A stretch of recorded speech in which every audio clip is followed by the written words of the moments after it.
Dober večer tudi naši gosti, gospe Mojci Širok. Sem vesel, da ste se vzeli čas, da ste prišli samo zdravljeni. Ne vem, ste že bili kdaj tukaj, ste prvič tukaj? Ne, sem čisto šokirana, ker zame je bilo, jaz nisem Ljubljančanka, nisem te gost. In zame je bila Vodnikova trdo, ne, Vodnikovi domačini, ne.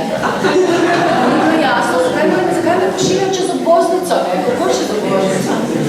Gospa Mojca Širok je izdala tudi knjigo od Benedikta do Frančiška in podnaslov, če se ne motim, je Revolucija v Rimokatoliški cerkvi. Najprej bi pa rekla to, ne, letos 2017, vrejga 13, četrto leto je minilo njegovega pontifikata, mi smo še vedno tu in govorimo o novosti tega papeža, o njegovi revolucionarnosti, o njegovi svežini. Zakaj? Se je že 4 leta z nami, 4 leta ga poznamo, mi novinari se 4 leta profesionalno ukvarjamo z njim. Zakaj je ta človek še vedno nekaj novega? Zakaj se nam ta človek še vedno zdi vznemirljiv?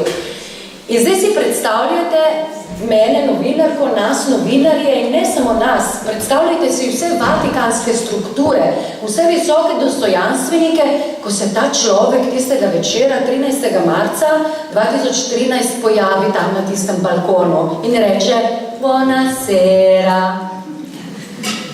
Predstavljajte si takrat, kakšen šok je to bil.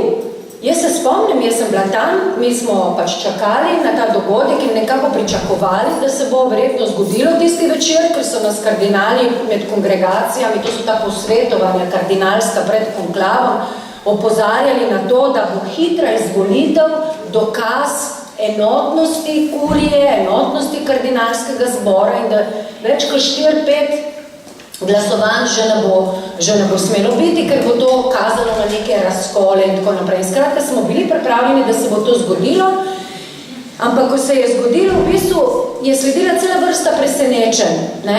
Najprej se pokadi beli dim, za katerega nismo bili čisto sigurni, ali je bel ali ni bel, mimogrede, to se je zgodilo ravno med našim dnevnikom. Prvo veliko presenečenje, recimo po tem konklavu, je bilo, da smo mi kar dolgo čakali na to, da bi videli tega človeka. Jaz sem odgovor na to vprašanje, kaj se je dogajalo v tej uri in pol izvedla v Argentini, od papeževe nečakinje. Je rekla, obleke si ni hotel dati. So prišli s tistim ogrinjalom in si ga ni hotel ograti. In je vzelo pred 10 minut razprave, vaša svetost, to je znak papeške oblasti, ta plašč je pomemben simbol, ni ga bilo papeža v zgodovini, ki se ne bi bil z njim pojavil in on je delal. In je rekla ta nečakinja, je rekla, ker je pozneje z njim govorila o tem, je rekla, jaz sem si ga prav predstavljala, kako si veže tiste naborke dol z plašča. Za bodočega papeža pripravijo belo papeško oblačilo v 3 velikostih. In ko si je nadel tisto, ki je bilo njemu primerno, so mu seveda ponudili križ, ta lep, zlat, razkošen, ne vem zdaj, kako razkošen, pač nek zlat križ. Ne, tudi tega ni hotel. In je hotel držati svoj železni kardinalski križ, tak, ki ga je ves čas nosil tudi kot nadškof Buenos Airesa. In tle se pa potem spet pogajanja. Vaša svetost, to ne gre. In tretji razlog smo pa izvedeli potem pozneje, neposredno od njega, ko je o tem sam pripovedoval. Na tej poti do balkona, se pravi lože na pročelju svetega Petra, se je ustavil, ker je želel trenutek, 2 tišine in miru in zaustavil celoten sprevod, da se je pač potem posvetil krajši molitvi. In zato smo mi vsi tam čakali in ugibali, kdo je zdaj ta človek. In seveda, ko se končno pojavi, je bilo presenečenje zelo veliko. Med poznavalci, med novinarji. Mislim, dejansko nihče ni pričakoval, da bo ta človek izvoljen. Zakaj? Ker je svojo priložnost že imel leta 2005. Takrat smo izvedeli, da je bil resen kandidat, resen protikandidat Jozefu Ratzingerju. In da je potem sam prosil te svoje kardinalne volivce, naj mu ne dajo svojega glasu, naj se umaknejo, temveč svoj glas dajo Jozefu Ratzingerju, ker ni želel, da bi prišlo do neke take delitve med kardinali. Tretje presenečenje je pa seveda njegov nastop, njegova osebnost in način, kako on komunicira z javnostjo. Katoliško, verniki in svetovno javnostjo. To je njegovo pristno, spontano obnašanje. Tak človek je. Presenečenje pri Frančišku je zaradi tega njegovega pozdrava, ki je bil namenoma laičen, širok pozdrav, tega, da je vse zbranje nazival brat in sestre in tega, da ni niti enkrat uporabil besede papež, ampak je ves čas govoril rimski škof. Papež Frančišek mi je rekel, da človek, ki mi je govoril o razliki med njima, o načinu komunikacije med njima, pa govori vsakemu posebej. Tudi če je 2 milijona ljudi, pravi, v vsaki javni slovesnosti je to čutiti. On se zdi, da govori, kot da govori samo tebi. In potem tistemu zraven tebe in še tistemu zraven tebe. Ta želja, potreba njegova po osebni bližini, po osebnem stiku z vsakim človekom in vtis, ki ga to potem zares pušča, ker če tudi ni uspel dejansko tebe pogledati v oči in se s tabo rokovati, zato ker je naredil z nekom blizu tebe, si dobil občutek, da je naredil to tudi s tabo. Dopisnik RTV Slovenija iz Italije in Vatikana je seveda tudi dopisnik iz Vatikana. Naše delo, recimo, gotovo 10-20% se nanaša na poročanje o dogajanju v vrhu Rimsko-katoliške cerkve, se pravi o papeževih dejavnostih, o spremembah, o težavah Rimsko-katoliške cerkve. Ampak to je bilo zame pač področje mojega poročanja, tako kot recimo, ne vem, okoljska problematika v Italiji ali pa šolstvo v Italiji ali kakorkoli. Nisem mu posvečala posebne pozornosti. Potem se zgodi odstop Benedikta XVI. Seveda spet dejanje, ki ga ni nihče pričakoval. In ne verjemte, da vam bo danes, da boste brali kakšno knjigo, članek, vam bo prišlo v roke, ko bo nekdo rekel, ja, bila so znamenja, sam sem bil videl in razumel, že ne vem, da, gledajte. Noben bi tega pričakoval. Tako je Benedikt rekel, menim, da če bi papež začutil, da ne zmore več upravljati svojega poslanstva, da lahko odstopi. Ampak to so pač besede, ne, ki si jih nihče v bistvu ne predstavlja kot neko realnost. In potem se to zgodi. In prej ste omenili podnaslov te moje knjige, ne, Revolucija v Rimsko-katoliški cerkvi, tudi v knjigi potem razlagam oziroma poskušam pojasniti, zakaj sem uporabljala ta izraz, ker to ni beseda, ki bi jo človek povezoval z Rimsko-katoliško cerkvijo. Tudi njeni predstavniki nimajo radi, da se besedo revolucija uporablja z njimi. Ampak dejansko tukaj, v tem prehodu, v letu 2013 je prišlo do revolucije. In meni se ni zdelo, da je ta revolucionar Frančišek. In to tudi v knjigi pišem. In mogoče vas bom zdaj s tem razočarala.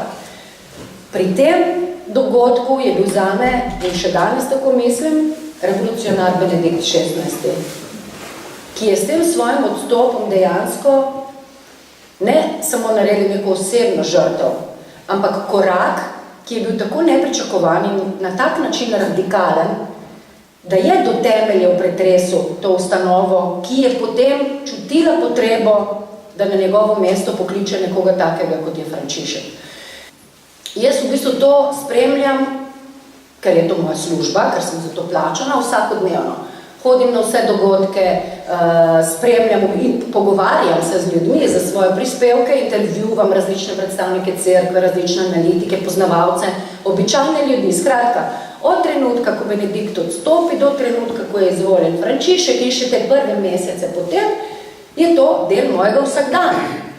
Ko si ti nekaj toliko časa dopisnik nekje oziroma delaš neko delo, si to verjetno vsi občutite pri svojem delu, imaš pač občutek, da ti obvladaš, razumeš, če pa njih slučajno česa ne razumeš, pa veš, kam se obrniti po pojasnilo. Pod tem papežem v prvih mesecih ni bilo nobene pomoči. Ampak kar je bilo pa najhujše, kogarkoli smo, zdaj govorim o sebi, ne, ampak to je bila izkušnja, ki sem jo delila s svojimi novinarskimi kolegi. Tudi Italijani, katoliškimi novinarji, tistimi, ki veliko bolj od mene poznajo razmere in dogajanje v Vatikanu, imajo tudi širši dostop, so ga vedno imeli, da ne govorimo o tujih kolegih. Mi smo bili vsi približno enako nevedni. Ko smo se obračali k strokovnjakom, k ljudem, k katerim smo se običajno obračali po pojasnila v zvezi z dogajanjem v Rimsko-katoliški cerkvi v Vatikanu in znotraj papeževega kroga, smo kaj kmalu ugotovili, da so tudi ti ljudje v popolni temi. pokličeš spet ene 3-4 druge, noben, ne samo da nima podatkov, noben si ne zna razložiti sploh, kam to lahko pelje, katere so variante, skratka, vsi pa seveda pametni, ne? Preden ti pove, da nima pojma, on to 5 minut govori, oziroma na koncu niti ne pove, da nima pojma, ampak samo ugotoviš, da v bistvu ti nič ne pove. Imajo v bistvu tudi visoki, bi rekla, predstavniki kurije, visoki predstavniki Vatikana, enake težave kot mi običajni novinarji, pri razumevanju tega, kar papež Frančišek prinaša cerkvi in kaj želi pravzaprav storiti med svojim pontifikatom. In zelo kmalu je postalo jasno, da če želiš ti razumeti to, kaj ta človek je in kaj lahko ta človek naredi, moraš tja, kjer je ta človek živel, dokler ni postal papež. In takrat sem prvič začutila, da če želim pač korektno poročati, da preprosto moram v Argentino poiskati ljudi, ki so ga poznali, začutiti v bistvu tudi to državo, to okolje, v katerem je on živel, da bi potem lažje razumela, zakaj se tako obnaša. Vse te njegove, bi rekla, značilnosti, ki so nas od začetka presenečale, od tistih črnih čevljev do stanovanja, ta železni križ, to se kar niso mogli pomeriti v Vatikanu, kaj s tem železnim križem tam opleta. Se spomnim, mi ga je kardinal Rode enkrat opisal in tako ga vidim, kako s tisto svojo torbo sam mlahidra proti apostolski palači. Ali štorklja je rekel, ne? Ker on ima malo na težave res noge, tako hoje na čulici pač, ne? Na poseben način hoje. A veste, Benedikta, pa kogarkoli, no dobro, Janez Pavel II je bil bolan, mislim, Vatikan, mislite, to je tako kot vas do, ne vem, do obvoznice, ne? Iz Švicari, pa stražari si se zapeljajo v njih 350 metrov, ne? Ta pa kar sam peš, ne? Ko sem jaz prvič prišla v Rim za dopisnico RTV Slovenija leta 1999, nas je bilo v Rimu, bi rekla, tam okrog od 6 do 8 slovenskih novinarjev, ki smo pokrivali dogajanje v Italiji in seveda tudi v Vatikanu, ne? Koliko novinarjev je bilo po vašem mnenju leta 2004, no recimo junija 2016, preden sem jaz pač odšla domov, koliko slovenskih novinarjev je za slovensko javnost poročalo iz Rima in Vatikana? 30.